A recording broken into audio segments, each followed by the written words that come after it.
Hello, everyone. I'm very excited today. I have a fascinating gentleman, Mike Glass from Florida, USA.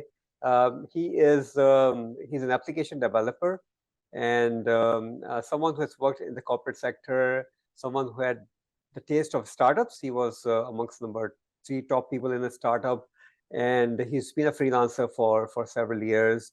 Uh, Today's session is, of course, it's a learning session for everyone as I'm bringing a different perspective for the audience that I have to help them understand what could be a freelancer's journey, of success or not so success, because we learn from our failures, and I'm really fascinated to actually learn about failures more than success, because most of the success is actually is a result of all those efforts that people make in their journey. So, Mike, welcome to this podcast. Ma, thank you so much. I really appreciate you bringing me on, and I look forward to helping out as much as I can and talking with your audience and yourself. Thank you very much. So, Mike, where did it all start? You come out of college or a university. Usually, this is what we all do. We go to a corporate life. Struggle, not so struggle, enjoy, don't enjoy, and then we start doing something which is more exciting and more challenging, which is startups or starting your own business, solopreneur, a freelancing business. Tell us your story. Well, it goes back pretty far, actually. My dad was an entrepreneur, and growing up, I always remembered him running his business, starting his business, selling. He was a salesman, effectively, and I always watched him do that, and I always thought like that. It resonated with me quite a bit, and I was always interested in computers. Macs mostly back in those days. This was the mid to late 80s.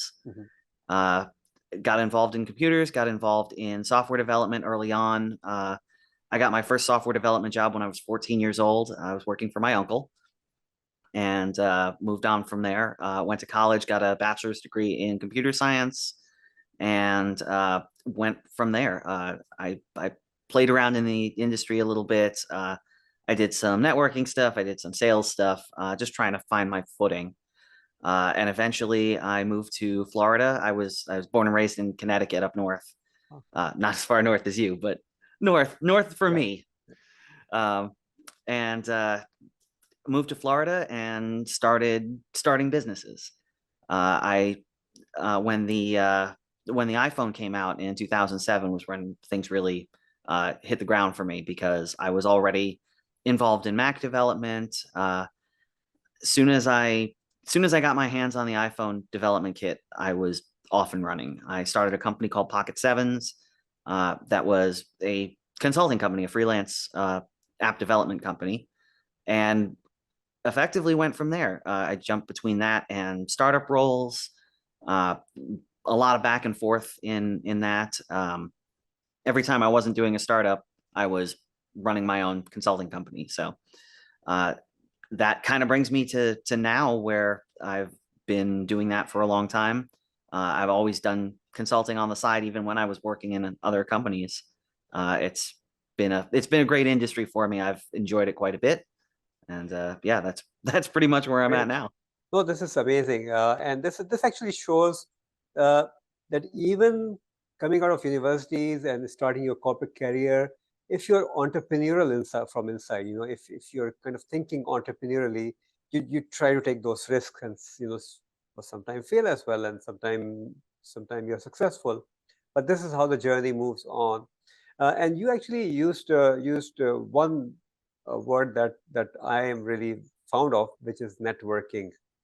I found you on LinkedIn. You found me on LinkedIn. Obviously, I cannot assume that you accepted my invite straight away. You probably had looked at my profile. You probably had looked at some of the content that I'm putting out, and now only after that you accepted my request to come. Well, first of all, accept my request as a friend, and then start this. When I started this conversation, you agreed to. So. Tell us something about networking, and tell us something about LinkedIn as well. How important networking is, and how you think LinkedIn can play a role for those who are looking to find some new customers, some new people to learn from. some network. What is your feel for that? That's a great question. I think that networking is probably the most important thing that you can do when you're a freelancer, in general, in your professional life. It has kind of a negative feel to it sometimes, where you hear the word networking and people think of swapping business cards in bars. And I have been to my share of networking events that were exactly like that, and they have earned their reputation as negative. I don't recall ever getting any business, any meaningful connections out of any of that. So I think there's absolutely a purposed networking that's a very important aspect of what we do as professionals and as consultants or freelancers. In that you really want to find people that you can be friends with. You want to find people that are in your sphere and that can actually help, that you can actually help. You're one of the things that you really don't want to go into a freelance business doing is trying really, really hard to sell to people. You really want to cultivate relationships, and then you'll find that work just kind of rolls in, to the point where sometimes you can't even stop it. Is one of the problems I had. I wouldn't say early on, but in the maturity of my Pocket Sevens business, I was as involved in the local community here in Jacksonville, in Florida, that as I could be. And I had people hitting me up for work all the time, and I didn't have capacity for it, it's a nice problem to have, let me tell you. And again, how do you think LinkedIn can play a role in identifying those specific people? Because you see, it's now. I used to hear this terminology called global village. Particularly since pandemic, we have actually seen this global village happening, right? So Very how do you much. think LinkedIn is playing a role in helping people like us? I mean, we met on LinkedIn, as I always say, and I meet so many people, and I learn from them, and I help them as well. Definitely. I really like LinkedIn, actually. It is a social network that knows exactly what it is. It is for professional people trying to speak professionally to each other.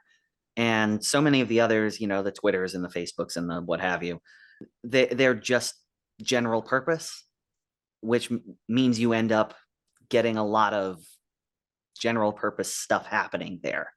And I was having a conversation with somebody the other day about my use of Twitter. I had been using Twitter since, again, in like 2007, where like right when it came out. We were using it to communicate at developers conferences back in the day, back when you actually went physically to developers conferences.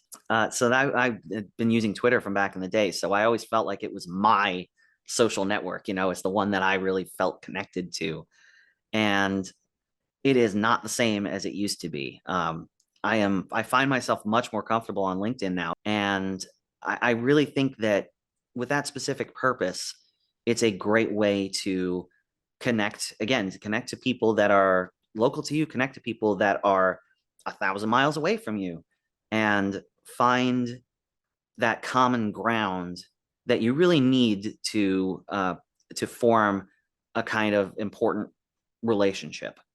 I'm spending